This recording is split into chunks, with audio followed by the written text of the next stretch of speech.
A client came to me recently with what she believed was a financial problem. She's single, no children, and she had built a life where she was, by any reasonable measure, the anchor of her extended family's most meaningful experiences together. She had funded a 7-day cruise for 8 family members. She had taken 10 people to Italy at a cost of roughly $65,000. These were not impulsive decisions. They were carefully planned, generously executed expressions of love. And now she was facing retirement with a genuine dilemma. Not whether she could afford to retire, she could, but whether she could afford to keep being this person when she retired. Whether she could continue funding these extraordinary experiences for the people she loves. She framed it as a budget question. Can I sustain this level of generosity on a fixed income? But that's not actually what she was asking. What she was really asking, though she didn't have the language for it yet, it was something far more vulnerable.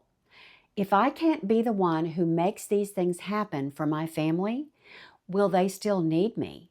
Will I still matter? That's not a financial question. That's an identity question. And it's one that far more people are carrying into retirement than you might expect. Today, I want to talk about one of the most expensive identities you can take into retirement. The person whose value is expressed through what they fund, and why surrendering it might be the most liberating thing you could ever do. Let's start by naming what's actually happening here. When you're the person who picks up the check, who books the house for the family reunion, who quietly covers the cost so everyone can participate, you're not just being generous. You're occupying a role. You're the provider, the one who makes things possible, the person others can count on to create the experience, remove the obstacles, ensure that everyone is taken care of. That role feels wonderful. It feels purposeful and necessary and deeply satisfying. And for many people, particularly those who are single or whose children are grown or who don't have children at all, it becomes the primary way they experience themselves as essential to the people they love.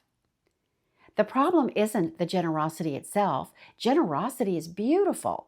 The problem arises when the generosity becomes load-bearing, when it's not simply something you do, but the foundation of how you understand your place in your family and your world. Because when your sense of value depends on your capacity to fund experiences for others, you've essentially made your identity contingent on your bank balance.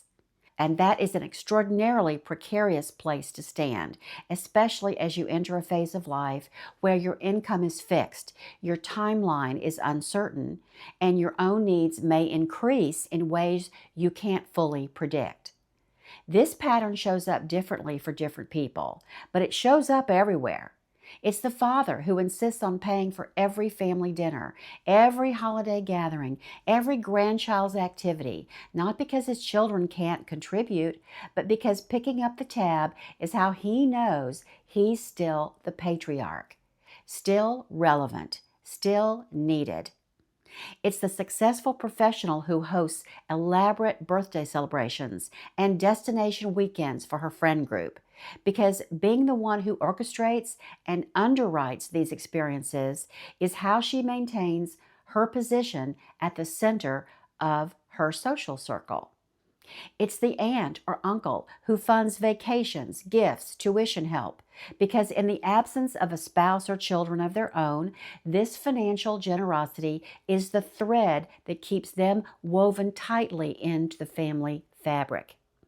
It's the retired executive who endows, donates, and sponsors, because the recognition that accompanies significant giving provides a sense of visibility and importance that their career once supplied.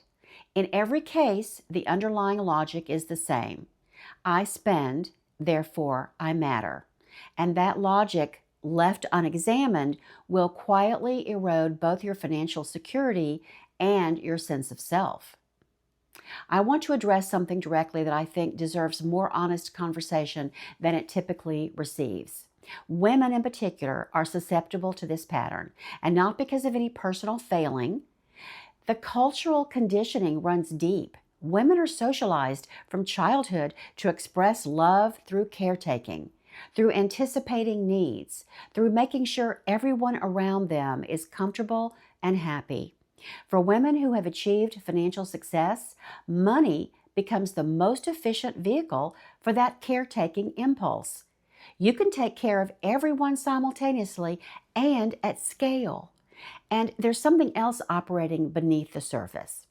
Many accomplished women carry a quiet, unspoken anxiety that their professional success, the thing that gave them financial capacity in the first place, somehow needs to be justified through generosity. As though accumulating resources is only acceptable if you deploy those resources in the service of others. That belief is worth examining carefully because it can lead you to fund everyone else's experiences while gradually depleting the resources you need for your own security, your own freedom, your own life. The willingness to spend lavishly on others while neglecting your own financial foundation isn't generosity, it's self-abandonment dressed up as love. And it deserves to be recognized as such. Now, I don't raise any of this to suggest you should stop being generous. What I'm suggesting is that you decouple your generosity from your identity, that you recognize the difference between I give because I want to and I give because I need to in order to feel worthwhile. One is a choice, the other a compulsion wearing the mask of virtue. Here's the truth that this pattern obscures. The most valuable things you offer the people you love have nothing to do with your wallet. Anyone with sufficient funds can book a cruise. Anyone can write a check. Anyone can reserve the villa in Tuscany. Money is a commodity. It's interchangeable. If you disappeared tomorrow, someone else could theoretically fund the trip. But no one else can be you to the people who love you. No one else has your specific combination of wisdom, humor, perspective, and presence. No one else can offer what you offer simply by being who you are in the room. Let me describe what it actually looks like to be irreplaceable to the people you love without spending a dollar. You can be the family historian, the person who holds the stories, who remembers where everyone came from, who connects the younger generation to a sense of continuity and belonging they cannot access any other way. Sit down with a recording app and interview your oldest living relatives. Create a family archive. That's a gift no amount of money can purchase, and one that appreciates in value with every passing year. You can be the mentor who actually tells the truth. Every family, every circle of friends needs someone with enough life experiences and enough courage to say the thing no one else will say. Not cruelly, not with judgment, but with a kind of honesty that only comes from someone who has lived long enough to know what actually is important. That role, the person who sees clearly and speaks truthfully, is profoundly valuable, and it costs nothing. You can be the person who sees people. In a world where everyone is distracted and overwhelmed, the person who notices, who remembers what your niece said she was struggling with 3 months ago and asks about it specifically, who writes a handwritten note after a difficult conversation, who shows up not with a gift, but with attention. That person becomes irreplaceable, not because of what they spend, but because of how they make others feel known and seen. You can be the convener, not the funder, the convener. The person who says, everyone come to my house on Sunday. Bring something to share. We're going to be together. A potluck in your living room where 3 generations share a meal costs almost nothing and can mean more than a resort vacation. Because the message isn't, look what I can provide for you. The message is, your presence is what I value. Just come. You can be the tradition keeper, the one who establishes rituals that outlast any single experience. A monthly phone call where you and your godchild discuss a book you're both reading. An annual cousins weekend where everyone shares the cost and someone different plans it each year. A weekly breakfast with a friend where the conversation has deepened over decades into something neither of you could replicate with anyone else. You can be the person who creates experiences through imagination rather than expenditure. Lead a family heritage trip where everyone pools resources and you provide the research and the planning. Organize a neighborhood oral history project. Start a small investment club with your nieces and nephews. Teach someone a skill you spent decades mastering. These are not consolation prizes for people who can't afford the grand gesture. These are better. They're better because they're sustained. They're better because they're relational rather than transactional. They're better because they come from who you are rather than what you have. And they're better because they don't put your financial security at risk. Let me come back to what's really at stake here. If your sense of purpose and identity in retirement depends on maintaining a level of spending that jeopardizes your own financial well-being, you haven't solved the identity problem. You've just found an expensive way to avoid confronting it.